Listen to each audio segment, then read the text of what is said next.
बिश्नोई हमारे छोटे भाई हैं, जब जब जरूरत पड़ेगी तब तब उनके साथ रहेंगे। लेकिन क्यों अब बिश्नोई समाज को इग्नोर कर रहे हैं ये कहने वाले, ये लाइनें कहने वाले हनुमान बेनीवाल।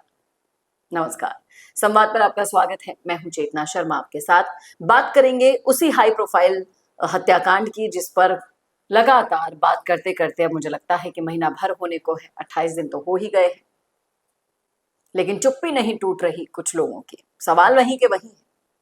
अभिषेक चौधरी का मैंने एक वीडियो देखा सोशल मीडिया पर, देखिएगा इस वीडियो को जरा, जिसमें साफ साफ वो कहते दिखाई दे रहे हैं कि हनुमान बेनीवाल जी, आप हमेशा से कहते थे कि बिश्नोई हमारे छोटे भाई हैं और जब भी छोटे भाइयों को जरूरत पड़ी है बड़ा भाई उनके साथ हमेशा से मजबूती के साथ खड़ा है। देखिएगा इस वीडियो में जरा। माने इंडिया गठबंधन रा नेता आदरणीय हनुमान बेनीवाल साहब एक बात किया करे,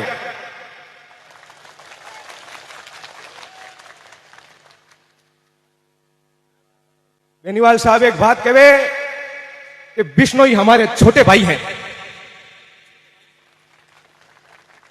और जब जब छोटे भाइयों ने जरूरत पड़ी है बड़ा भाई पूरी ताकत बाणे हाथे उभा रिया है। चाहे सेंट्रल में बिश्नोई आरक्षण की बात हुए, चाहे कटई भी बिश्नोई समाज एक पर्यावरण प्रेमी समाज है, जीव जंतुओं ने लेर पर्यावरण ने लेर नीतो आनो कोई ना कोई आंदोलन कटी कटी उतरिया करे। आने आंदोलन में सब पहले अगर आर कोई खड़ो हुए तो बड़ो भाई खड़ो हुए। आ बड़े भाई और छोटे भाई री जी प्रीत है, ये प्रीत ने प्रशासन ने और राजस्थान की सरकार ने ध्यान में रखना चाहिए। अगर सरकार ने वो लाग रही है कि वो एक जिले रो आंदोलन है और एसआईटी बना रही ये आंदोलन रो खाना पूर्ति कर दो, तो मैं मंचू ही लुआवट री धन्य धराऊं सरकार ने आ केवनी चाहूं। हाल बड़ो भाई जीव तो है और ये आंदोलन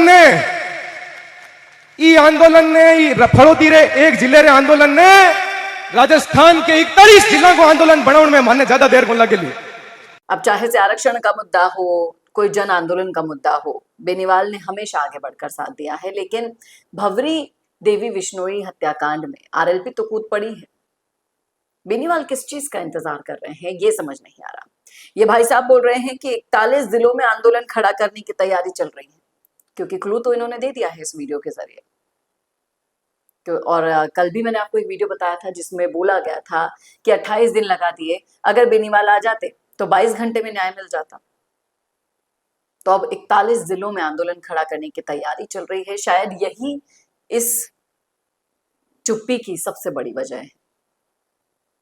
और अगर यही वजह है तो खुशी है ये जानकर कि आने वाले दिनों में अगर एक बड़ा आंदोलन इस तरह से खड़ा होता है राजस्थान में, तो कम से कम ये तो दिखेगा सरकार को कि आपकी तानाशाही नहीं चलेगी।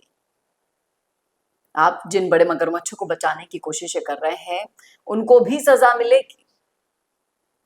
न जाने ऐसा कौन सा राज था भवरी देवी के पास जो उनकी मौत की वजह बना। लेकिन आपने सुना है ना कि भगवान के घर में भी देर हो सकती है लेकिन अन्याय नहीं होगा। और अगर ये आंदोलन 41 जिलों में खड़ा होता है तो हनुमान बेनीवाल के तो ढेर सारे सिपाही हैं, वो लीड कर लेंगे इसे आसानी से।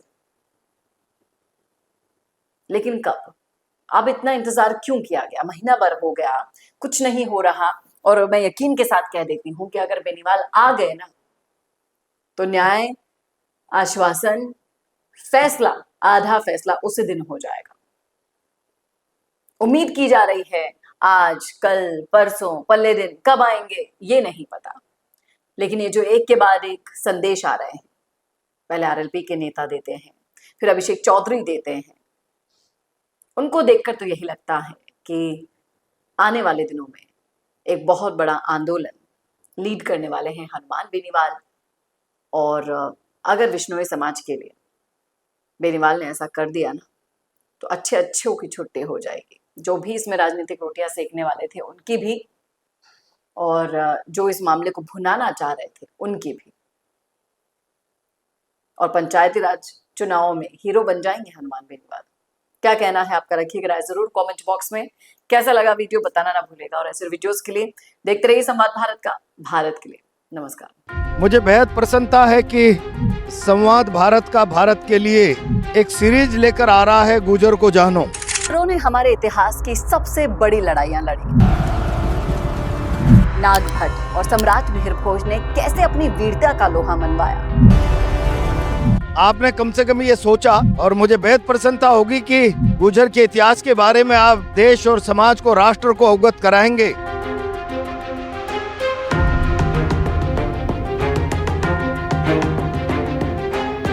आज हम अगर हमारे मुंह से हमारे इतिहास के बखान करने की बात करेंगे तो मौजूदा जिस प्रकार का परिदृश्य बना है, शायद उस बात को कोई मानेगा कि नहीं मानेगा, लेकिन निष्पक्ष रूप से कोई आप जैसी ऑर्गेनाइजेशन इस दिशा में पहल करेगी तो भारत राष्ट्र का सच्चाई के साथ साक्षात्कार होगा। आप इतिहास के पन्नों में मत जाइए। इस मुल्क में जितने ताम्रपत्र, शिलालेख और जो दस्तावेजी सबूत है, उसके आधार पर गुजर को ढूंढोगे तो फिर मैं इतना ही कहूँगा कि इसके अलावा बहुत ज्यादा कुछ आपको मिलने वाला नहीं है।